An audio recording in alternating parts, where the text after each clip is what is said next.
বরিশালের লঞ্চ রুটে দেখবেন কি পরিমাণ সিঙ্গেল ইউজ প্লাস্টিক নিয়ে যায়। বর্ণনা দেয়া হচ্ছে বাংলাদেশের একটা প্রতিবেগ ব্যবস্থা। ওয়েস্ট বেঙ্গলে কিছু কিছু হাওর আছে, কিন্তু ওইগুলো এত বড়। এটাকে বাংলাদেশেরই একটা ইকোসিস্টেম হিসাবে বর্ণনা করা হচ্ছে। বাংলাদেশের সব এলাকার মতো এখানেও সমস্যার কোনো অন্ত নাই। আর দুঃখের বিষয় হচ্ছে এই সমস্যাগুলোর সমাধানে কোনো উদ্যোগ নেওয়া হয় নাই, আমি এটা বলবো না। একটা উদ্যোগ নিলে ওটার মধ্যে ভুল ভ্রান্তি থাকে, পরের বছর সেটাকে আবার সংশোধন করা, এই সংশোধনের কাজটা আসলে হাওরকে নিয়ে আর কখনো হয় না। আপনারা যারা এই রুমে আছেন তারা হাওরের চিকিৎসা ব্যবস্থা, হাওরের শিক্ষা একটু বহু বছর যাবত শুনে আসতেছেন, কিন্তু এটারও আমরা কোনো সমাধান দেখি না। আসলে আমাদের অভ্যাস হয়ে গেছে সমস্যার চতুর্পাশে ঘোরা, সমস্যার সমাধানে কাজটা না করা। আমি আমার এলাকাতেই সীমাবদ্ধ থাকি। নাহিদ সাহেব বলছিলেন যদি হাওরের মানুষ, আমিও তো হাওরের মানুষ, আমিও তো হবিগঞ্জের মানুষ, কাজে হাওরের কথা যখন বলেন এটা আমার আবেগে একটা বড় নাড়া দেয়।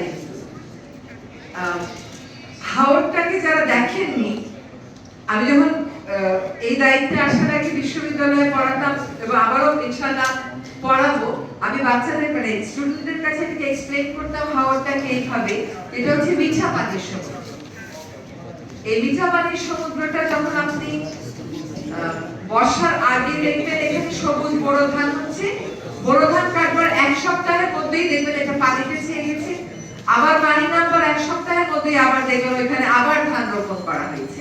ইকোসিস্টেম আসলে তো পৃথিবীতেই বিরল, যেটা প্রথমেই বললাম। আমি এইখানেই আমার আলোচনাটা সীমাবদ্ধ করি। অনেক দিনের সমস্যা যখন গাঢ় হয়ে যায় তখন এটা সমস্যার সমাধান করা সম্ভব হয়ে ওঠে, কিন্তু কাজগুলো শুরু করা যায়। যেহেতু সব সমস্যারই সমাধান আছে, আমি কয়েকটা দলিলের কথা এখানে আপনাদেরকে বলবো। 4টা নীতিগত দলিল। একটা হচ্ছে হাওর মাস্টার প্ল্যান। এই কাজটা শুরু হয়েছিল 2023 সালে এবং সাম্প্রতিক সময়ে এই মাস্টার প্ল্যানের খসড়াটা সরকারের পক্ষ থেকে চূড়ান্ত করেছে।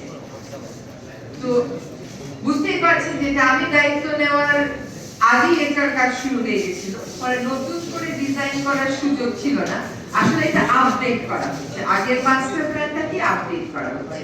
তো সেখানে আমার একটা স্পষ্ট নির্দেশনা ছিল যে হাওর এলাকার মানুষের মতামতটা এখানে রিফ্লেক্ট করবে এবং হাওরগুলোর সীমানা চিহ্নিত করার একটা বিধান রাখতে হবে। কারণ হাওর বলে কিন্তু আসলে খুব কম জায়গাতেই ল্যান্ড রেকর্ড আছে, সব জায়গাতেই এটা কিছু পুকুর, কিছু খাল, কিছু নদী, বাকি হচ্ছে ধানি জমি, যেগুলো হচ্ছে মানুষের নামে রেকর্ডে। তো অনেক মানুষ এই হাওরের মালিকানায়, যেহেতু সেজন্য হাওর ব্যবস্থাপনাটা একটু কঠিন হয়ে পড়ে। তো আমরা একটা দিনব্যাপী কর্মশালা করেছি। সেই কর্মশালার পরে যে অভিমতগুলো পাওয়া গেছে সেই অভিমতগুলো এই মাস্টার প্ল্যানে সন্নিবেশ করা হচ্ছে, প্রয়োজনে সংশোধনও করা হচ্ছে। এইটা তারপরে আমরা ওয়েবসাইটে দিয়ে দিব। তো আপনাদের কাছে আমার প্রথম আর্জি থাকবে যে এই মাস্টার প্ল্যানটা চাইলে আপনারা এখনই সংগ্রহ করতে পারেন, সংশোধিতও করে দেখতে পারেন, এখনই এটা কালেক্ট করে নিয়ে আপনাদের যা মতামত এটা আপনারা দয়া করে পাঠিয়ে দেবেন। হাওর বোর্ডেরও লোক থাকবে সেখানে, অন্যান্য প্রযোজ্য সংস্থা এবং প্রয়োজনে আমরা ভলান্টিয়াররা দাঁড়িয়ে বলবে যে আপনি একটা প্লাস্টিকের প্লেট আপনি দেখলেন হাওরের উপর ভাসতেছে, আপনি যেখানে যান বাংলাদেশে সেখানেই এরকম আপনি বরিশালের লঞ্চ রুটে দেখবেন কি পরিমাণ সিঙ্গেল ইউজ প্লাস্টিক নিয়ে যায়। এবার এই দুইটা ঈদে আমরা কিন্তু লঞ্চ ঘাটগুলোতে পরিবেশ দপ্তর এবং জেলা প্রশাসনের লোক রেখেছিলাম যাত্রীদের কাছ থেকে সিঙ্গেল ইউজ প্লাস্টিক গুলো সরিয়ে আমরা বিকল্পগুলো দিতে পারি। আমরা বিকল্প নিয়েও গেছিলাম এবং সেগুলো আমরা বিনামূল্যে যাত্রীদের কাছে সরবরাহ করেছি। কিন্তু সকলে মিলে যদি একত্রিতভাবে কাজ করি এবং ভলান্টিয়াররা যদি এগিয়ে আসে তাহলে আমি মনে করি যে এটা নিয়ন্ত্রণ করা সম্ভব। এবার আরো কিছু বিষয়ে আপনি কথা বলি। আপনারা হাওর হসপিটালের কথা সেদিনটা মাস্টার প্ল্যানের কর্মশালাতেও বলেছিলেন।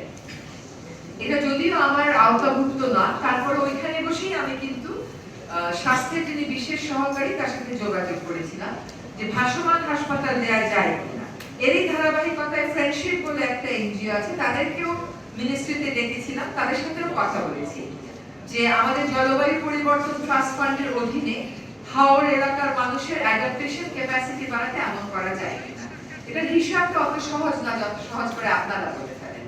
কারণ একটা ভাসমান হাসপাতাল যখন দিব ওইখানে পানি থাকবে 5 মাস, বাকি সময় কিন্তু ওই হাসপাতাল চাইলেও রোগীর কাছে যেতে পারবে না।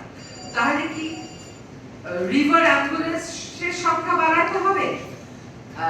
মানে আসলে কি করলে স্বাস্থ্য সেবাটা বাড়বে, এটা বলা খুব ফ্যাশনেবল যে একটা অ্যাম্বুলেন্স দিলে, কিন্তু দেখা যাচ্ছে আসলে ওটা দিলে বাকি সময় যখন পানি থাকবে না তখন তাহলে কি হবে? তখন ওরা কেমন করে অ্যাক্সেস করবে? তখন তারা রাস্তা না থাকার কারণে কেমন করে এই হাসপাতালগুলোতে আসবে?